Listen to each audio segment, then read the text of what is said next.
करने में कामयाब रहे इस सीट को जीतकर।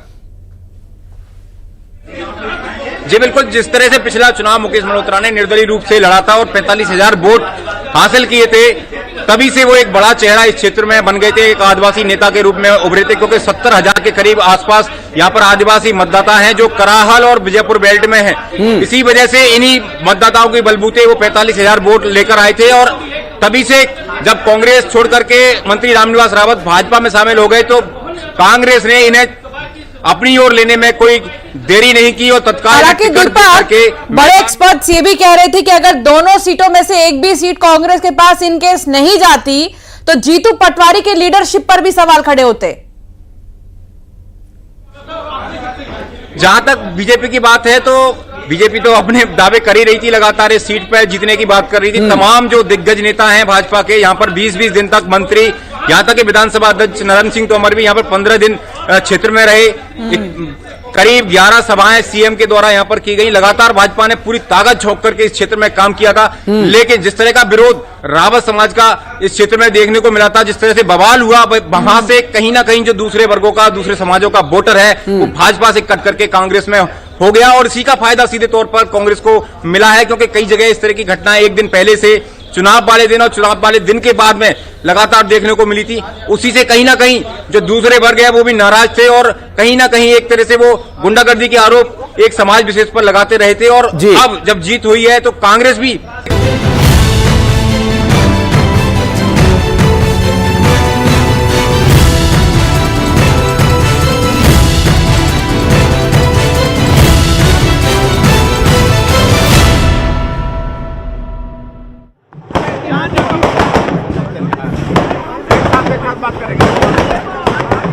तो लगातार ये महा कवरेज जारी है और मुख्यमंत्री विष्णुदेव साय को आप देख रहे हैं। हालांकि रायपुर दक्षिण की बात करें तो सुनील सोनी ने बम्पर जीत हासिल की है और कांग्रेस के आकाश शर्मा हार गए हैं। तो दूसरी तरफ मध्य प्रदेश की बात करें तो बीजेपुर में कांग्रेस के प्रत्याशी ने बम्पर जीत हासिल की और अभी भी लगातार बुधनी में जो है इंतजार चल रहा है। हालांकि महाराष्ट्र में बीजेपी कितने सीटों पर आगे नजर आ रही है रुझानों में, ये आप देखिए, और साथ ही झारखंड के भी देखिए टैली जो हम आपको दिखा रहे हैं। इस बीच इंतजार करिए, मुख्यमंत्री विष्णुदेव साय कुछ कहने वाले हैं। हालांकि हर तरफ जश्न का माहौल है, पटाखे जलाए जा रहे हैं, मिठाइयां खिलाई जा रही है। बीजेपी कार्यालय में देखिए खुशी है और यहाँ पर मौजूद है सुनील सोनी, चेहरा खिल रहा है, स्वागत किया जा रहा है सुनील सोनी का भी जबरदस्त तरीके से। और सुनिए मुख्यमंत्री विष्णुदेव साय का क्या कहना है।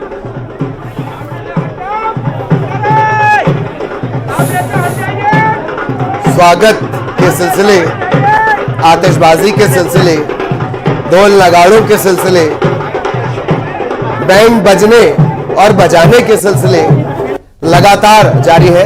रायपुर दक्षिण पारंपरिक तौर पर बीजेपी की सीट, लंबे अरसे से बृजमोहन अग्रवाल, सुनील सोनी बृजमोहन अग्रवाल के करीबी माने जाते हैं और लंबा तजुर्बा, उनका सियासी तजुर्बा रहा है, महापौर रहे, सांसद रहे हैं। यही वजह है कि सुनील सोनी को मौका मिला, सारे समीकरणों पर वो फिट बैठ रहे थे। और अब रिएक्शन का दौर, मुख्यमंत्री विष्णुदेव साय पहुंचे हुए हैं। मीडिया जानना चाहता है कि क्या कुछ इस राज्य को मिला पहला आदिवासी मुख्यमंत्री कह रहा है।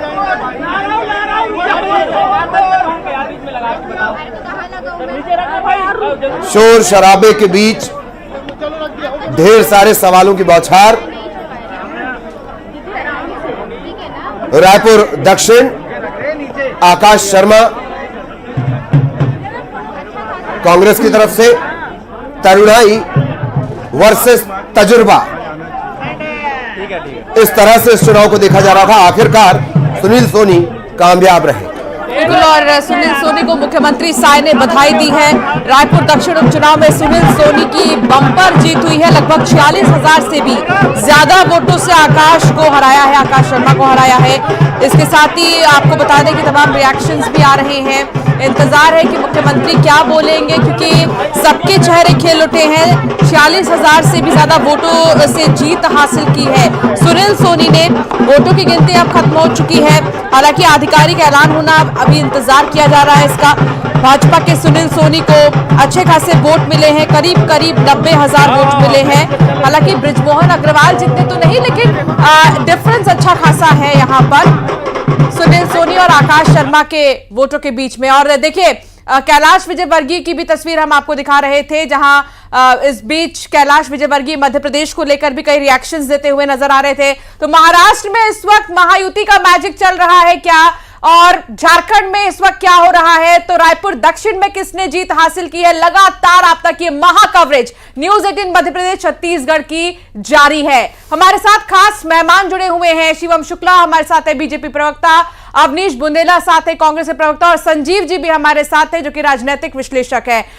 इस वक्त अगर हम देखें तो बहुत पॉजिटिव जो रिएक्शंस हैं वो बीजेपी की तरफ से आ रहे हैं, क्योंकि ज्यादातर इलाकों में जीत ही जो है देखने को मिल रही है भारतीय जनता पार्टी की, लेकिन विजयपुर में क्योंकि बीजेपी की हार हुई है। तो ऐसे में शिवम शुक्ला, अभी तक जो रुझान आ रहे हैं इस पर क्या कहेंगे?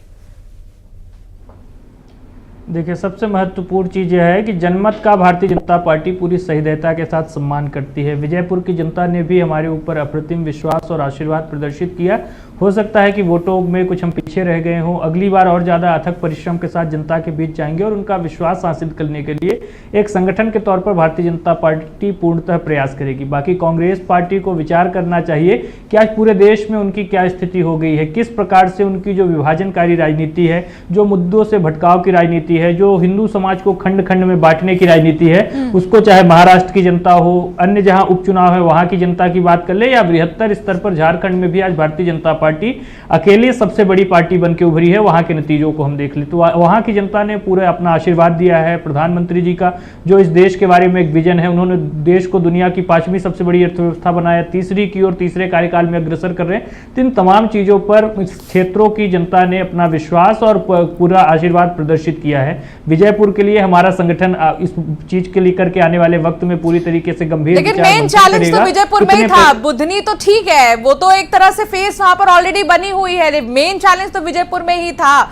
शिवम जी ठीक है, मैं दूसरा रिएक्शन लूंगी अवनीश जी से। अवनीश जी, विजयपुर के लिए बहुत बधाई, लेकिन बुधनी का तो देखना होगा, अभी थोड़ा इंतजार अभी करना है। हालांकि रायपुर दक्षिण में हार हुई है के विषय में आपको कहा था पिछली बार भी, अभी थोड़ी देर पहले, कि वहां की काउंटिंग रुकी है, 5 राउंड हुई है, क्या कारण है, जबकि यहाँ 21 राउंड काउंटिंग होके नतीजे भी आ गए। और सबसे बड़ी बात आप देखिए, अभी मेरे साथी शिवम शुक्ला जी कह रहे थे कि कांग्रेस को आत्ममंथन आप चिंतन करना चाहिए। बिल्कुल हम करेंगे, क्योंकि महाराष्ट्र में हमें उम्मीद नहीं थी कि इस तरह के नतीजे आएंगे।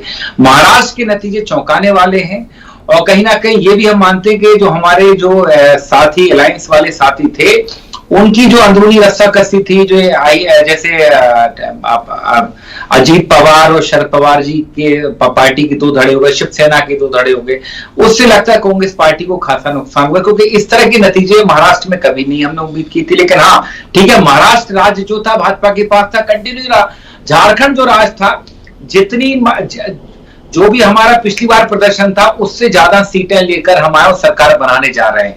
तो मुझे आश्चर्य हो रहा है कि शिवम जी कह रहे थे कि कांग्रेस को आत्मचिंतन करना चाहिए, कि उनकी बांटने वाली भाई बांटने वाली राजनीति वाली तो आपकी है। आप ही ने नारा दिया था, बटेंगे तो कटेंगे, और ये नारा आपका था, हमने नहीं दिया। हमने तो पढ़ेंगे तो बढ़ेंगे, हमने तो कहा था पढ़ेंगे तो बढ़ेंगे। और बाकी देखिए, थोड़ा रुक जाते हैं, वायनाड में हम जीते हैं, थोड़ा रुक जाते हैं। दरअसल रायपुर से भी बहुत खास मेहमान श्रीचंद्र सुंदरानी साहब और सत्यप्रकाश जी लगातार हमारे साथ बने हुए हैं। सत्यप्रकाश जी, चिंतन मंथन की बात हो रही है, जाहिर तौर पर छत्तीसगढ़ कांग्रेस में भी इस तरह की आजकल इस तरह की बातें होंगी, और किसी निष्कर्ष पर आप निकलेंगे?